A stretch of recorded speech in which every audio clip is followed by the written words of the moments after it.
இறை வார்த்தை மத்தேயு நற்செய்தி அதிகாரம் 9 இறைவசனங்கள் 1 முதல் 8 முடிய.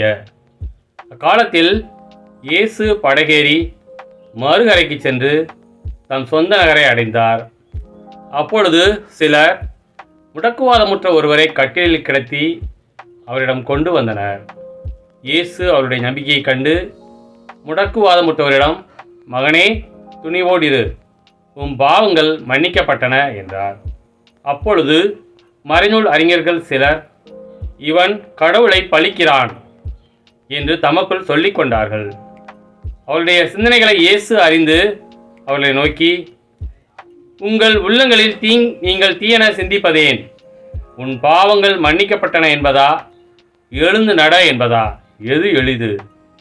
மண்ணுலகில் பாவங்களை மன்னிக்க மானிட மகனுக்கு அதிகாரம் உண்டு என்பதை நீங்கள் அறிந்து கொள்ள வேண்டும் என்றார். எனவே அவர் முடக்குவாதமுற்றவரை நோக்கி, நீ வீட்டுக்கு எழுந்து உன்னுடைய கட்டிலை தூக்கிக்கொண்டு போ என்றார். அவரும் எழுந்து தமது வீட்டுக்கு போனார். இதை கண்ட மக்கள் கூட்டத்தினர் அச்சமுற்றனர். இத்தகைய அதிகாரத்தை மனிதருக்கு அளித்த கடவுளை போற்றி புகழ்ந்தனர். கிறிஸ்துவின் நற்செய்தி.